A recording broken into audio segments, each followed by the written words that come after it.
Hello and welcome. This is Politics Today. I am Deji Badimasi. Now, these are surely troubled times for Nigeria, whether or not you want to admit it. No thanks to the frequency of violence we're witnessing in some parts of the country. Jos in Plateau State is a good example. The violence there, without doubt, is defying every step this administration has taken to deal with it. Just last night, a family of 8, comprising the father, mother, and 6 children, was brutally murdered by suspected headsmen. It's not the first time we have seen attacks of this nature, and sadly, this may not be the last, because the perpetrators are never caught or brought to face justice. So the killing spree continues.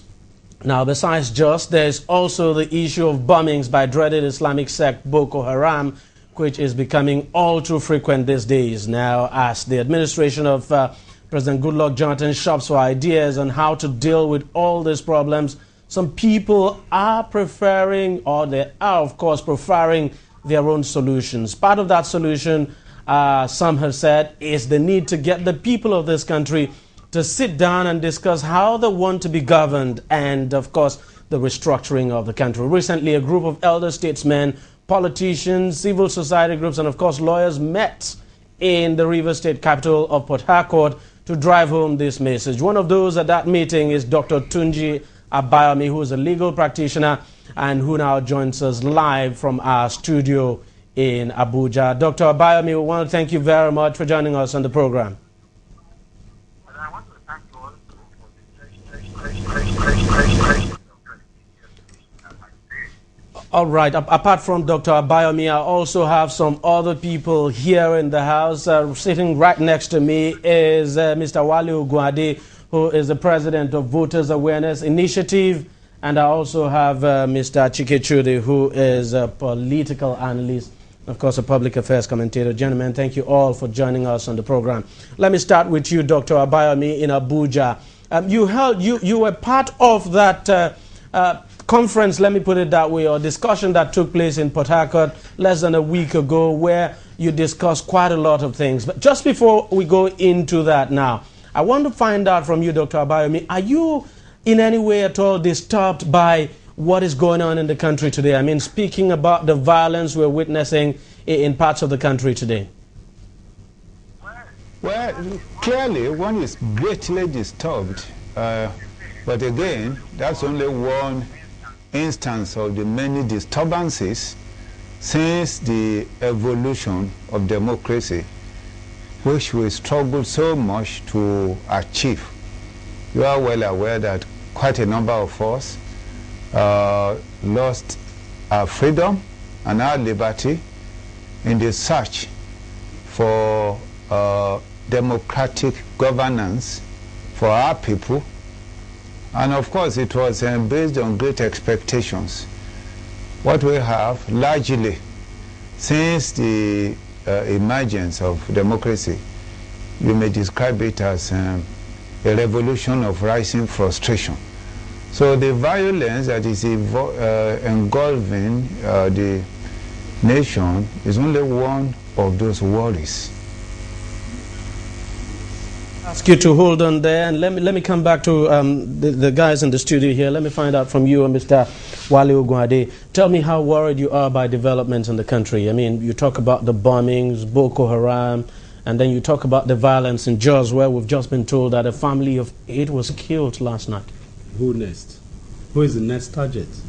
Is it the bombing or the violence? All over. The Jos and the Abuja bombing by the Boko Haram are isolated cases. All over Nigeria, there is no peace. There's tension all over. The fundamental thing is the ability for the average Nigerian to have peace, security. Lagos, Kano, Auchi, everywhere there is a state of insecurity. It's as if terror has taken over. And it's as if there's no government. And one will expect that these things will be nipped in the bud. And I tell you, my brother, the other day we were talking about, we're having a culture of impunity in this country.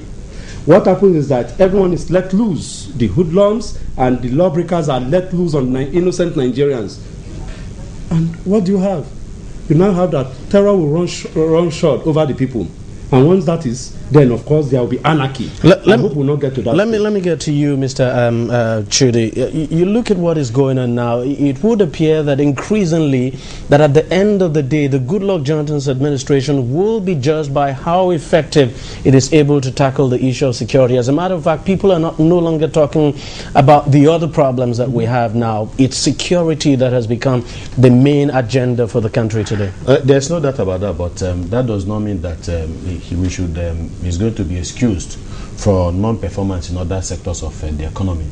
Because when he contested for presidency, he made a lot of promises to Nigerians, and security just was one of those promises that he made to Nigerians. So it is given that the president is expected to deliver on all fronts. He talked about unemployment, he talked about energy, and so on and so forth. Unfortunately, the rug is being swept off his feet. A different agenda is being set for him. But we should not be too fixated on the issue of security. There is no doubt that it is fundamental and signals a very clear and present danger for this democracy. We are in a very anarchic and chaotic situation in Nigeria.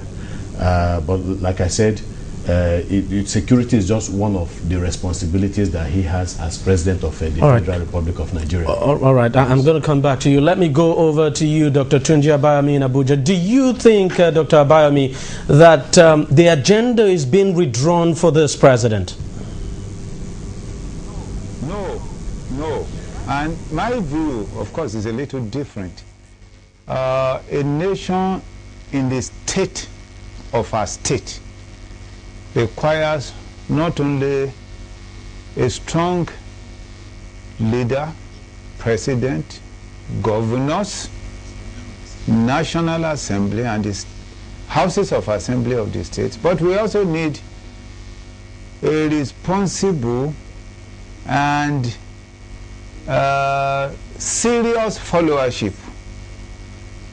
I said in my book, State and Citizens, that unfortunately, contrary to what takes place in the West, a great leader has a greater potential to create great followership in our nation. To that extent, the leadership is important. Unfortunately, in our nation, a lot of our leaders are more preoccupied with the badge of office instead of the burden of leadership. On the other hand, if we look at the followership, we are also far from, you might call, ideal citizenship. We are weak in terms of principle. We are defeated in terms of action. And we are far from committed to the ideals of government. And in many cases, those who are strong enough to ring the bell for change are perceived, even by our people, as troublemakers. So yes, the leadership is important. Yes, but the followership is equally important in our country.